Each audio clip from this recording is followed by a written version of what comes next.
So, Great Pirate Stories by Joseph Louis French, as read to you by me, Mars.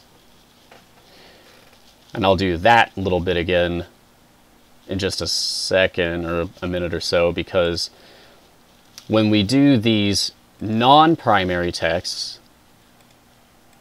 these supporting texts, I guess,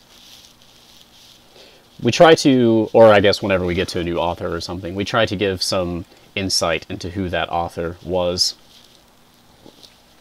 Because, spoiler alert, they're all dead now! Oh, because all these stories are super old. Joseph Louis French, 1858 to 1936, was a novelist, editor, poet, and newspaperman. The New York Times noted in 1925 that he may be the most industrious anthologist of his time. He is known for his popular-themed collections, and published over 25 books between 1918 and his death in 1936. He founded 2 magazines, The New West and The Wave. Afterwards, he worked for newspapers across the country, contributing poetry and articles.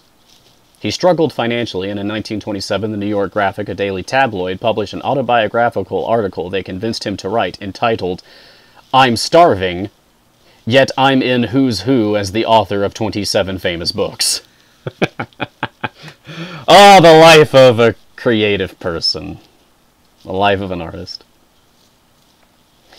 Now, I'm just going to read out some of the titles here from his list of publications to give you an idea of what his bibliography is like. The Best Ghost Stories, The Best Psychic Stories, A Breath of Desire, Christ in Art, Great Ghost Stories, Great Pirate Stories, Great Sea Stories, oh, I like all those, Masterpieces of Mystery, and there are several volumes of these. The Pioneer West, Tales of Terror, Ghosts Grim and Gentle, and The Ghost Story Omnibus. And that's really all. There's not really a lot of information on Joseph Louis French, it seems. At the very least, on Wikipedia.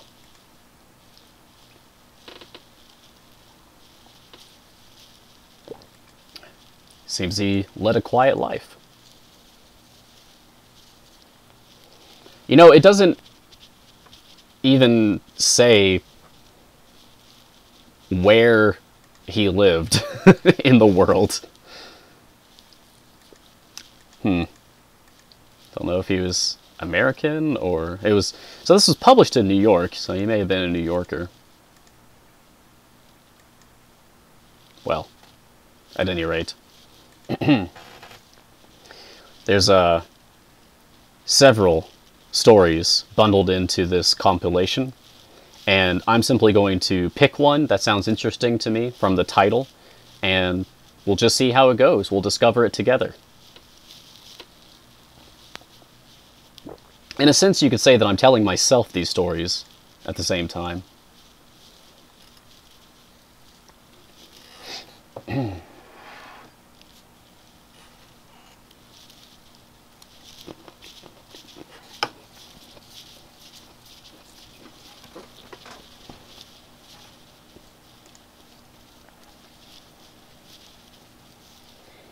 You tried to put your votes in, but you don't think it worked?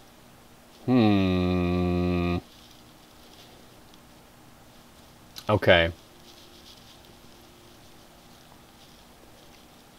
I'll check on it after the stream, since I need to focus on doing the stream right now, but thanks for the heads up.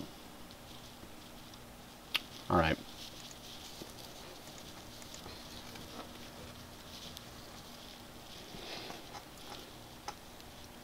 Great Pirate Stories by Joseph Louis French, as read to you by me, Mars.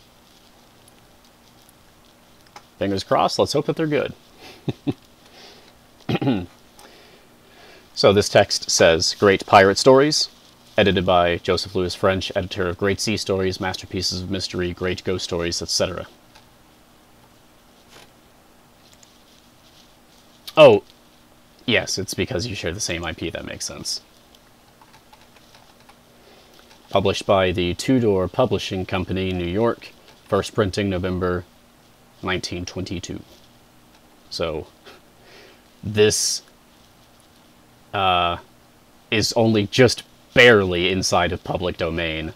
That is the last year that it could be in public domain. So this is, as far as PD goes, fresh.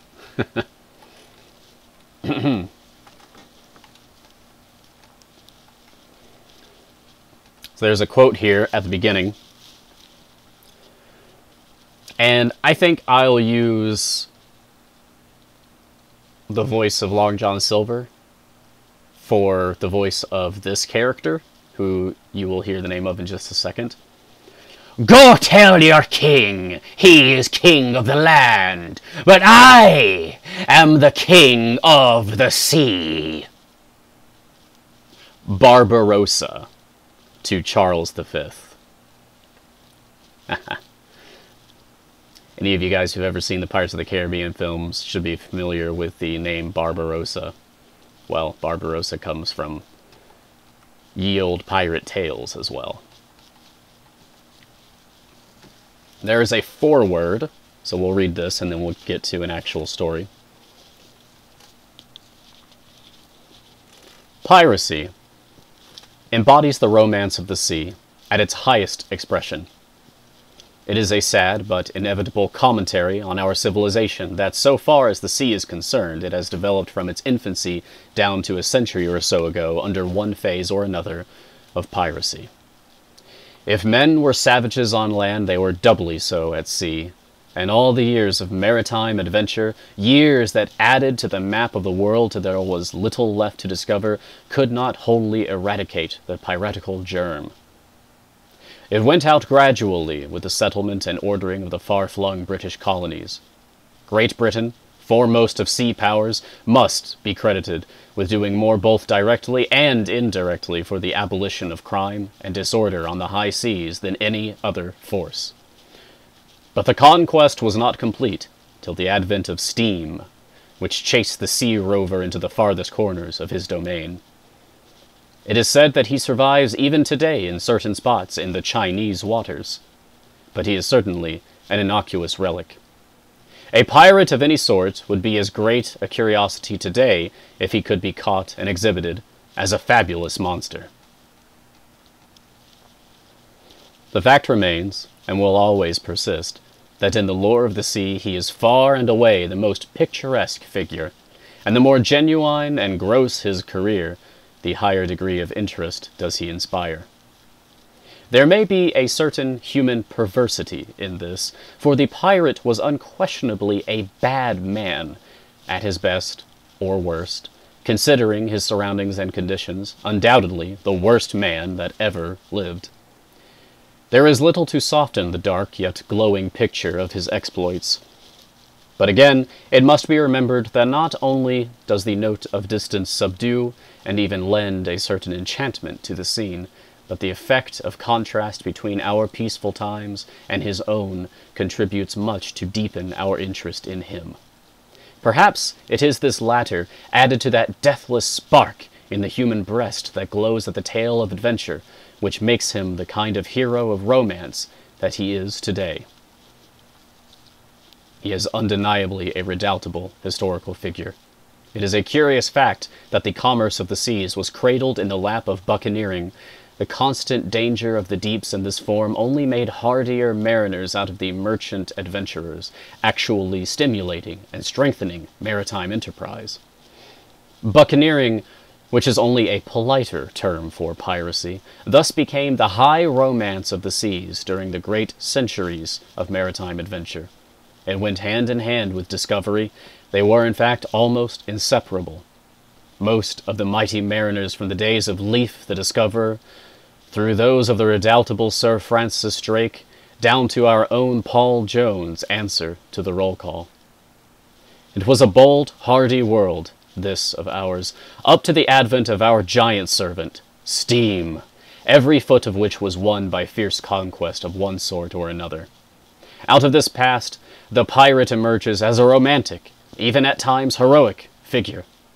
This final niche, despite his crimes, cannot altogether be denied him. A hero he is, and will remain, so long as tales of the sea are told. So, have at him, in these pages. Joseph Louis French. Okay, let's see what we've got here. I'm going to read the titles of these stories that are listed. The Picaroon. The Capture of Panama. The Malay Proas. The Wonderful Fight of the Exchange of Bristol with the Pirates of Algiers. The Daughter of the Great Mogul. Barbarossa, King of the Corsairs. Morgan at Portobello. The Ways of the Buccaneers. A True Account of 3 Notorious Pirates. Narrative of the Capture of the Ship Derby, 1735. Francis Lolonois, the slave who became a pirate king. That sounds rad!